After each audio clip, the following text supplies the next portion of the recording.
जगतगुरु शंकराचार्य बोले हिंदुओं को प्रशिक्षित होकर हथियार उठाना पड़ेगा। ज्योतिष पीठाधीश्वर जगतगुरु शंकराचार्य स्वामी श्री अभिमुक्ता स्वरानंद सरस्वती एक दिवसीय ग्वालियर प्रवास पर आए। इस दौरान उन्होंने रामबाग कॉलोनी स्थित सूर्यकांत शर्मा के निवास पर पत्रकारों से चर्चा की। स्वामी जी ने पहलगांव में आतंकवादियों द्वारा 26 पर्यटकों की हत्या की निंदा की। उन्होंने कहा, यह दुखद और दिल दहलाने वाली घटना है। स्वामी जी ने कहा है कि इस घटना ने साबित कर दिया कि जम्मू कश्मीर में प्रशासन और कानून व्यवस्था नाम की कोई चीज नहीं है। आतंकवादी आए और पर्यटकों को गोली मारकर चले गए। उन्होंने कहा है कि हमें पहले उन लोगों को पहचानना होगा जो है काम करा रहे हैं। उन्होंने कहा है कि अब समय आ गया है, हिंदुओं को न सिर्फ जागना होगा बल्कि प्रशिक्षित होकर हथियार भी उठाना पड़ेगा।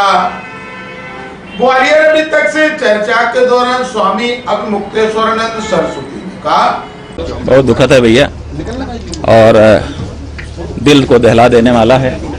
पूरे देश के लोगों के मन में चिंता हो गई है। जो लॉ एंड ऑर्डर जिसको कहते हैं प्रशासन, वो तो कहीं दिखाई ही नहीं दे रहा है। इतनी बड़ी घटना करके जो लोग आए थे वो आराम से आए और आराम से चले गए। ये कैसे हो गया? इसका मतलब है कि कहीं पर भी कोई भी घटना हो सकती है, ऐसा अंदेशा पूरे देश के लोगों के मन में बैठने लग गया है। तो बहुत कठिन परिस्थिति है। नहीं, हम मांग करते हैं कि सबसे पहली मांग तो यह है कि आप जो दोषी है इसके पीछे उसको पहचानिए और उसको दंडित करिए। पहले अपने यहाँ ठीक करिए।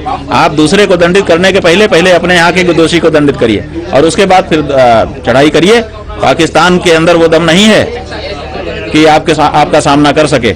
आप केवल एक सर्जिकल स्ट्राइक करके एक दिन रात को जा करके और 2-4 मकान तोड़ करके तीसरी मत कर लीजिए। आप बहुत बड़ा फैसला लीजिए और पूरा देश आपके साथ खड़ा रहेगा। लेकिन उसके पहले आप अपने जो दोषी हैं उनको बचाइए मत। इस आड़ में उनको पहले सामने करिए कि कौन दोषी है। क्या लगता है हिंदुओं को जागना पड़ेगा? अब हिंदुओं को अपनी रक्षा के लिए स्वयं प्रशिक्षित भी होना पड़ेगा और हथियार जरूरत पड़े तो हथियार भी धारण करना पड़ेगा। जाति नहीं होती आतंकवाद की। भाई, जाति और धर्म की बात यहाँ नहीं है। जाति क्यों नहीं होती है? धर्म में जाति होती है। हर धर्म में जाति होती है। देखो, जब आप अमेरिका में किसी से मिलोगे तो वो ये नहीं पूछेगा कि किस गाँव को, वो पूछेगा किस देश के हो।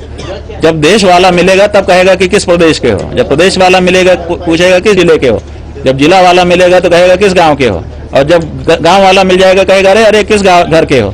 तो ये जो धर्म के अंदर जाति आती है, ये आप बरगलाइए मत कि धर्म पूछा जाति नहीं पूछी। धर्म में अंदर जाती है, इसलिए धर्म पूछा उन्होंने। वो उतना गहरे से नहीं जानते हैं, उतनी बारीकी से नहीं जानते हैं। भाई, वही तो कह रहे हैं कि आराम से आए, आराम से एक एक से पूछा, एक एक से कलमा पढ़वाया, कपड़ा निकलवाया, ये देखा वो देखा और आराम से मारते रहे और उसके बाद आराम से असलहा लहलाते हुए चले गए। कहाँ से आए? क्यों कोई चेकिंग नहीं हुई? कहाँ से गए? क्यों कोई धरपकड़ नहीं हुई? और इसके पीछे कौन है जो ये करवा रहा है? वो तो पता चलना चाहिए।